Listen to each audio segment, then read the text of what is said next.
Hello, my name is Austin Habish, the founder of Think Catholic, and you're listening to the Summa podcast, where we study St. Thomas Aquinas' Summa Theologiae in a way simple and insightful for anyone to understand. The Summa podcast is brought to you by Think Catholic. Taking 2 questions of the Summa a day, we'll seek to summarize St. Thomas's responses, discovering the brilliance of Aquinas and his Catholic faith is day 191. So let's get started. We're covering today questions 146 and 147 of the Secundae, that is, of abstinence and of fasting. The translation that I always use in these podcasts is the one generously provided to me by Ave Maria Press, the 5-volume set translated by the Fathers of the English Dominican province, which you can now get at a discounted price from Ave Maria Press's site by typing in the code Summa 10. And so here we go. Article 1, whether abstinence is a virtue. The word abstinencia, here we can translate abstinence or moderation, which reveals what this habit is about. It is about not indulging in food or drink, but following the command of reason in these matters. And this is a virtue precisely because it is a quality in the concupiscible passions, inclining them habitually to the rule of reason. St. Thomas, then describing how abstinence is then related to that rule of reason, tells us, St. Peter says that we ought to join abstinence with knowledge, namely, that abstaining from food a man should act with the due regard for those among whom he lives, for his own person, and for the requirements of health. Article 2, whether abstinence is a special virtue. Is it a unique virtue? And it will be unique if the object to which it is directed is unique. Now, since it is directed towards moderating a kind of pleasure, abstinence is a part of temperance, yet not of equal dignity to temperance, because instead of moderating the greatest of pleasures, which are those of touch, it moderates the pleasures of taste. And this is also what makes it unique, as Aquinas puts it. Pleasures of the table are of a nature to withdraw man from the good of reason, both because they are so great, and because food is necessary to man, who needs it for the maintenance of life, which he desires above all other things. Therefore, abstinence is a special virtue. So again, it is a special, particular virtue because the object it moderates is particular, which is food and drink, not including intoxicating drink, which we will discuss later on. Now on to question 147 of fasting. Article 1, whether fasting is an act of virtue. Now we will say later on that fasting is an act coming through the virtue of abstinence. However, this article is only aimed at defending whether the act of fasting, which is defined also in a future article as eating only once a day, is a virtuous act. And our rule of thumb test given within the article is the following. An act is virtuous through being directed by reason to some virtuous good. And those goods in this case are the following. The first is that fasting protects chastity, as St. Thomas tells us here, and I cannot emphasize more strongly just how true that is. Fasting bestows chastity, maybe especially for men, and therefore I would very, very firmly recommend a man never eat more than once a day unless reason demands him to do so because of some intervening unique circumstance. The second good that fasting procures is the freedom of mind to consider the things of God, freeing the mind of the distractions of the flesh, but also because meals, as we likely already know, can make us tired and then less motivated for contemplation. Lastly, fasting for the love of God atones for past sins through voluntarily suffering something unpleasant to the flesh in reparation for the other times we have indulged the flesh contrary to the law of God.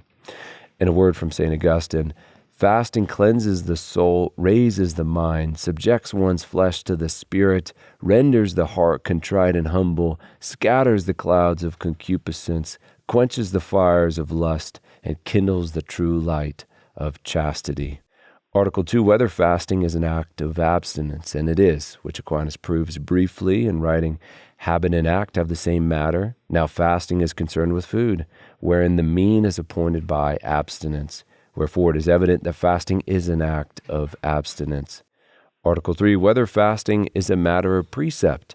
Is fasting commanded by law, and ought it to be commanded by law? And it ought to be commanded by ecclesiastical law, since the law is to be a teacher and guide towards beatitude. And we require virtue in order to reach heaven, especially virtue in regard to meat and drink. And the virtue of abstinence is increased through these acts of fasting, since they are acts, especially or particularly, of abstinence. Fasting is also commanded for those who have completed their 14th year, according to the Code of Canon Law, and until the beginning of their 60th year. The details of which are given in Canon number 1251, where it is written, "Abstinence from meat or from some other food as determined by the Episcopal Conference is to be observed. On all Fridays, unless the solemnity should fall on a Friday, abstinence and fasting are to be observed on Ash Wednesday and Good Friday." Then in the U.S., according to our Conference of Bishops, meat is not required to be abstained from on Friday, as they say. We should warn those who decide to keep the Friday abstinence for reasons of personal piety and special love that they must not pass judgment on those who elect to substitute other penitential observances. Friday, please God, will acquire among us other forms of penitential witness, which may become as much a part of the devout way of life in the future as Friday abstinence from meat. Article 4, whether all are bound to keep the fasts of the Church. As we saw in the last article, the Church only asks those beginning the completed 14th year up until the beginning of the 60th year to observe the fast. But even here, as we likely can guess, if someone is going through chemotherapy, for example, right reason might demand that they not observe such a fast because of these intervening circumstances. For fasts are created for man's sake, not the other way around. Therefore, if a man have good, certain cause for not undertaking a certain prescribed fast, he ought not to undertake it. Or if he be uncertain, he should seek dispensation from the appropriate ecclesiastical authority. In St. Thomas's words, if the reason be evident, it is lawful for a man to use his own judgment in omitting to fulfill the precept, especially if custom be in his favor, or if it be difficult for him to have recourse to superior authority. On the other hand, if the reason be doubtful, one should have recourse to the superior who has the power to grant a dispensation in such cases. Article 5, whether the times for the Church's fast are fittingly ascribed. Fasting is for the deletion of sin and the raising of the mind to God. Those are Aquinas' words within this article. And thus the Church fittingly ascribes the Lenten fast and abstinence from meat in preparation for men and women to be loosed from sin at baptism at the Easter Vigil, and for all of us to celebrate the Holy Triduum. Fast or abstinence are also given according to the councils of one's Conference of Bishops every single Friday in remembrance of our Lord's Passion. In these examples of fasting and abstinence, we see that the Church does not prescribe anything contrary to reason. Article 6, whether it is requisite for fasting that one eats but once. This is our definition of fasting, traditionally speaking. And why that is the case, St. Thomas begins by saying it's simply the custom of the Christian people, as well as, in his words, fasting is instituted by the Church in order to bridle concupiscence, yet so as to safeguard nature. Now only one meal is seemingly sufficient for this purpose, since thereby man is able to satisfy nature, and yet he withdraws something from concupiscence by minimizing the number of meals. And the key part of that, which I would reiterate and again exhort my fellow men especially to consider taking up, is that one meal is sufficient for the requirements of nature. It's not something heroic, but rather something prudent for the protection of chastity.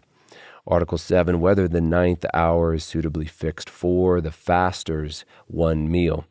The 9th hour is 3 p.m. in the afternoon, and it is fitting to fast this hour both for the sake of feeling the pains of hunger, which is part of the purpose of fasting, satisfaction of one's sins, as well as out of devotion of our Lord's Passion and conformity to it, who also suffered until the 9th hour, as it is written in Matthew chapter 27, and then died. Article 8, in our last article, whether it is fitting that those who fast should be bidden to abstain from flesh, meat, eggs, and milk foods. This is the custom of the Christian people according to St. Thomas, and thus receives a kind of fittingness here. It is also fitting because meat, eggs, and cheese especially are very delectable. They are especially enjoyable to eat. Just consider how expensive meat and cheese can be, or how much people are willing to pay for gourmet versions of them. Thus it is fitting from the perspective withholding concupiscence if we are likely to want these foods the most, that they be asked to be abstained from. So giving the last word of our episode to Aquinas, he writes, "The Church forbade those who fast to partake of those foods which both afford most pleasure to the palate and besides are a very great incentive to lust. Such are the flesh of animals that take their rest on the earth, and of those that breathe the air, and their products, such as milk from those that walk on the earth, and eggs from birds." And with that, we come to the close of another episode. We have just finished covering questions 146 and 147 of the Secunda Secundae, that is, of abstinence and of fasting. My name is Austin Habish with Think Catholic, and I cannot wait to see you tomorrow.